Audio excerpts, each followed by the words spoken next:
bien, maintenant, on va continuer sur la spécificité du corps R.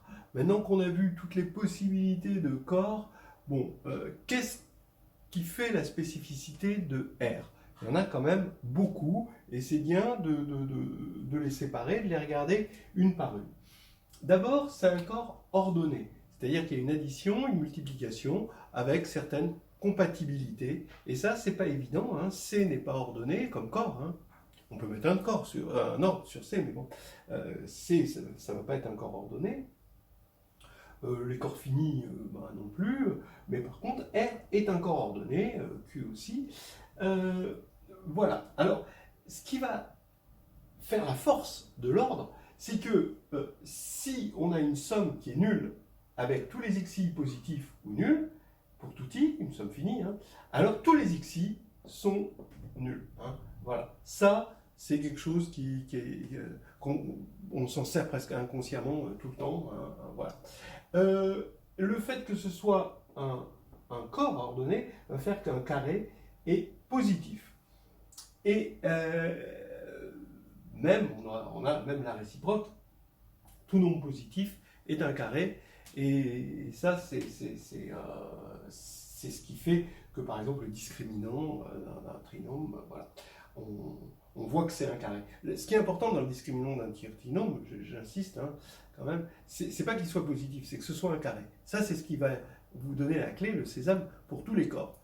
Pour R, c'est positif. Mais positif, c'est une recette, c'est tout. Voilà. Maintenant, le fait d'être ordonné fait qu'on définit sur R des normes, et ce qui nous permet, alors les normes, après, on les voit dans la réduction, dans le lien entre les normes et la norme d'une matrice et la norme des valeurs propres. On voit avec la continuité, les normes nous permettent de construire des boules, et donc on a de la topologie, donc ça c'est toute une ouverture que R nous offre, hein, et nous permet de faire de la topologie. On ne fait pas de la topologie sur n'importe quel corps, en tout cas pas au niveau de la grecque, on le fait sur R et C. Voilà.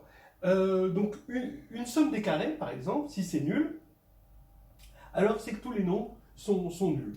Donc par exemple, on a des produits scalaires, et ça c'est parfait, c'est-à-dire qu'on a des formes quadratiques, on définit des formes quadratiques définies positives, voilà, sur R, et donc ce qui est très fort, c'est que l'intersection entre un sous-espace et son orthogonale, c'est forcément nul, et donc ils sont en somme directe.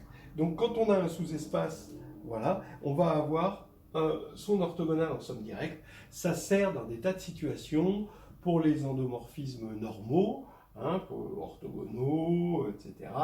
Pour la diagonalisation, par exemple, des matrices symétriques, des récurrences, des choses. Ça sert tout le temps, c'est très fort. Dans la théorie des représentations, n'en parlons pas.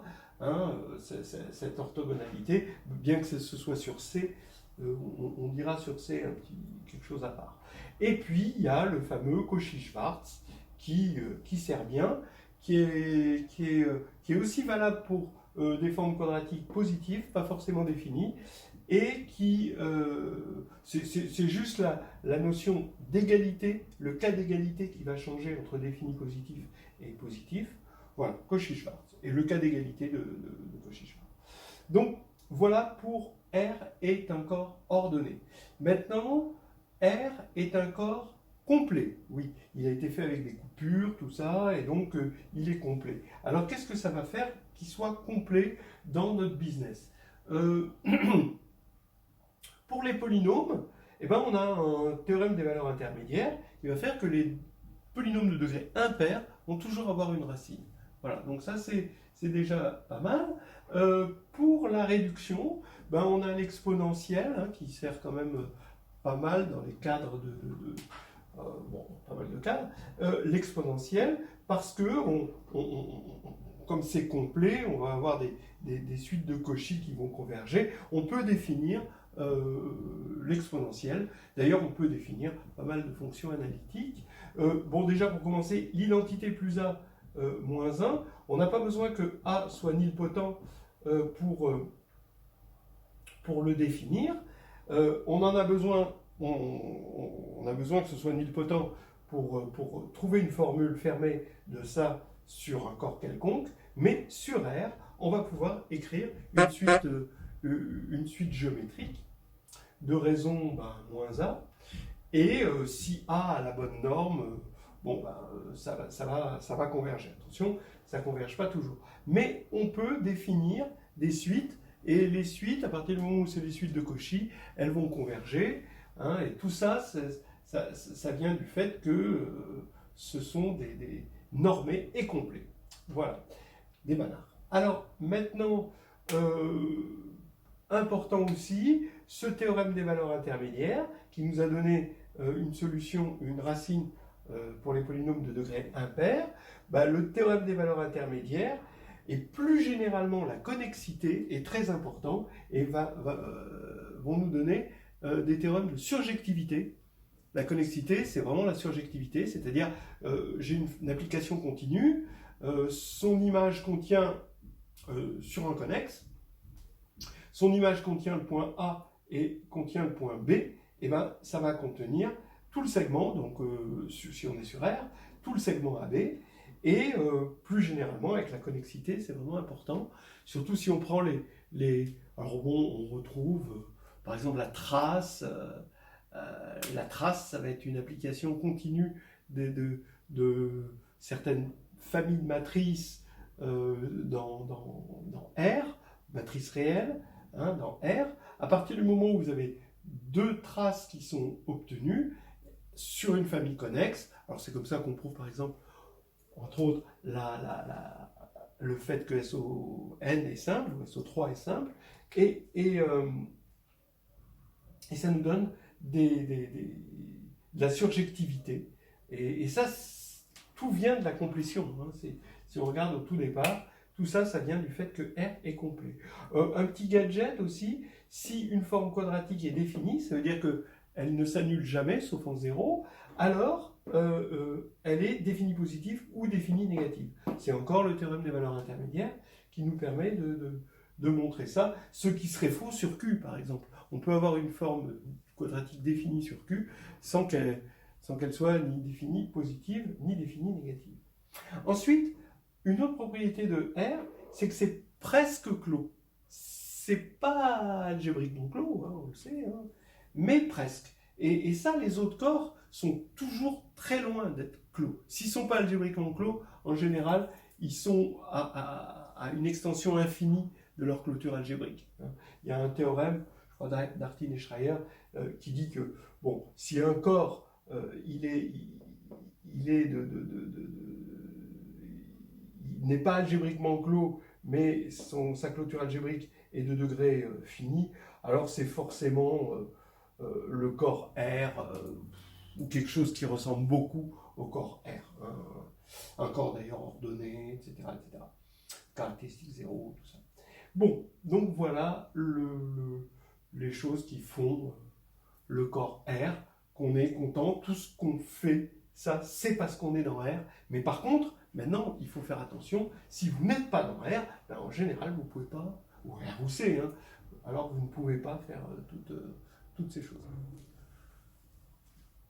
Bon, on va terminer ce volet avec le corps C. On a déjà dit pas mal de choses sur le corps C, mais là, on va conclure après R, on va parler de C. Alors, ce qu'il y a de bien, c'est qu'il est complet, il est clos. Ce qu'il y a de pas bien, c'est qu'il n'est pas ordonné. Donc, comme il est algébriquement clos, toute matrice est trigonalisable. Donc ça, on en a déjà parlé. Ce qu'il y a de fort, bon, alors pour les polynômes, le fait qu'ils soient clos, ça, on en a déjà parlé. Hein.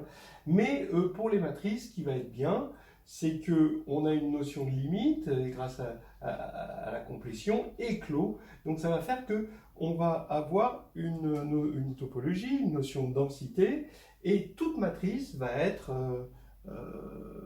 approchable par des matrices diagonalisables. Ça, c'est vraiment très très fort, parce que les matrices diagonalisables, c'est finalement un ensemble assez simple qui généralise la dimension 1. Donc, bon, sur les matrices diagonalisables, les choses sont quand même assez simples, et de penser que toute matrice est approchable, c'est une très très bonne nouvelle, par des matrices, donc il y a une densité. des matrices diagonalisables dans l'espace des matrices tout court. Voilà. Alors maintenant, on va voir un défaut, c'est qu'il n'est pas ordonné, mais comment le compenser? Eh ben, c'est que C arrive avec un morphisme qui est le morphisme bar, et donc comme c'est un morphisme de corps, hein, dont on a parlé tout à l'heure, ZZ bar est un morphisme parce que c'est le produit de morphisme, d'identité Z bar, qui va aller de C, mais cette fois-ci dans R. D'accord? Et donc c'est la norme. Et donc là, on ramène des problèmes de C à un problème où on est sur un corps ordonné. Et c'est ce qui permet, c'est pour ça qu'on définit des formes hermitiennes, parce qu'on ne peut pas, les formes quadratiques, elles ne vont pas vérifier les propriétés qu'on veut, mais en revanche, les formes hermitiennes ont une notion de positivité parce qu'elles vont avoir des valeurs réelles. Et cette notion de positivité va encore construire des orthogonaux. Hein. Alors ceux qui connaissent le théorème de Maschke, d'accord, de semi-simplicité en théorie des représentations, pour les représentations de groupes finis sur C, et ben voilà, ils voient l'utilité des formes hermitiennes. Voilà. Pour terminer, un truc bon, qui est parfois utilisé, le théorème de Cauchy sur les fonctions holomorphes, l'égalité de Cauchy, je ne sais pas comment on appelle ça, on a f holomorphe sur C, nous permet de définir, comme on a défini l'exponentielle d'une matrice, à partir de l'exponentielle, en mimant l'exponentielle sur R et C, eh ben, on peut définir f de A, où A est une matrice complexe. Ben, comment? Ben, on regarde 1 sur 2 pi, on mime cette formule de Cauchy, on prend l'intégrale sur une boucle qui inclut, qui encadre complètement toutes les valeurs propres de A, hein, d'accord? Il faut que ce soit à l'intérieur que toutes les valeurs propres de A soient à l'intérieur de gamma.